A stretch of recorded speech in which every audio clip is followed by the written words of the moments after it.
Okay, everybody, this drawer I like to call the pipe dream drawer because some of the locks in it, which actually should go in another drawer probably, but some of the locks in it were actually made from pipes.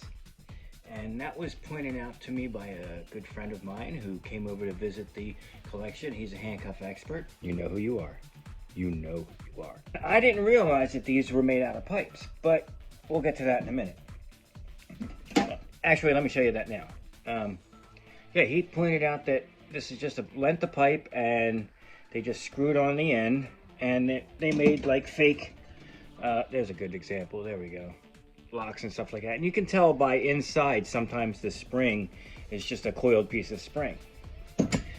But this drawer, actually 2 items in here hold a special place in my heart because they were the first shackles that I ever bought.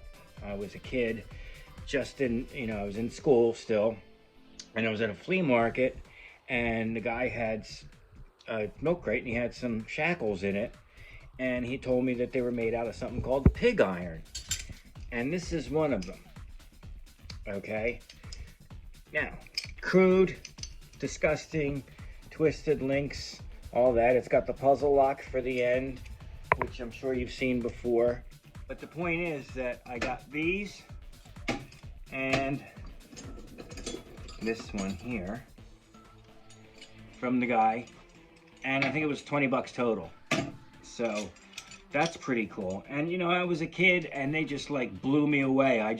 My imagination ran wild. I could picture, you know, some blacksmith and colonial garb making these, you know, for the prisoners from the Revolutionary War and all that.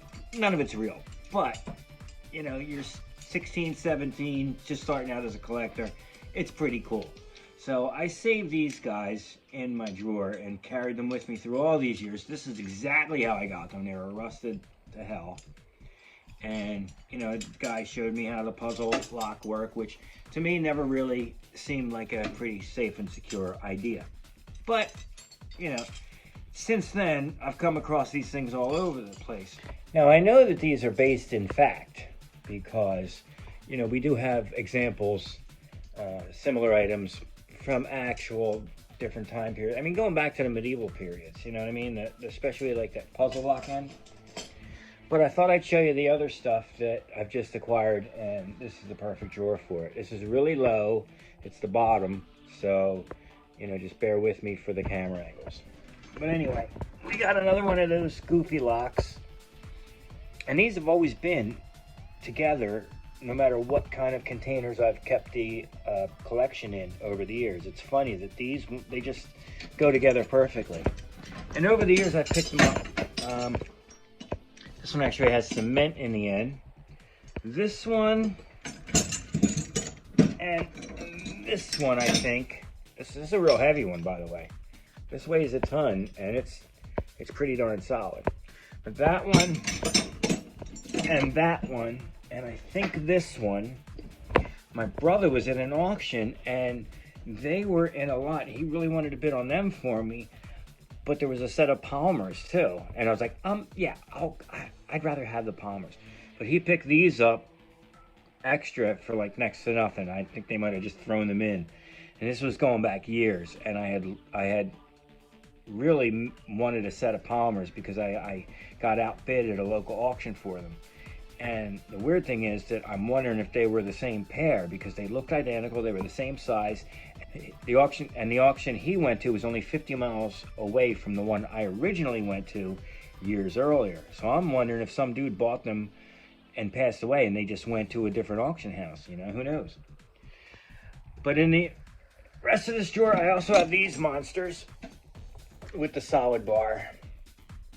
You know, I mean, clamps. Yeah, we did have shackles made like this, but honestly, it's really difficult to authenticate. You know what I mean? Because especially when you pick things up in my area, because you don't really have the paperwork or the provenance or anything like that. You know what I mean? I got these, and the dude was like, oh, I don't know. I mean, $40. And so yeah, of course, you know. And then I got some of the repro locks for the end. That one anyway. That was a real lock.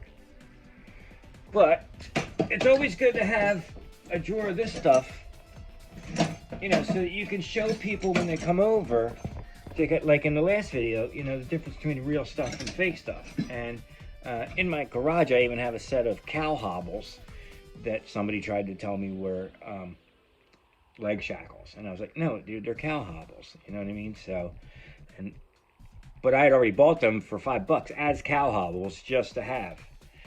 So, anyway, so these all have the basic same design with the, you know, you got the screw key and the puzzle lock on the other end, you know, the other lock on the other end.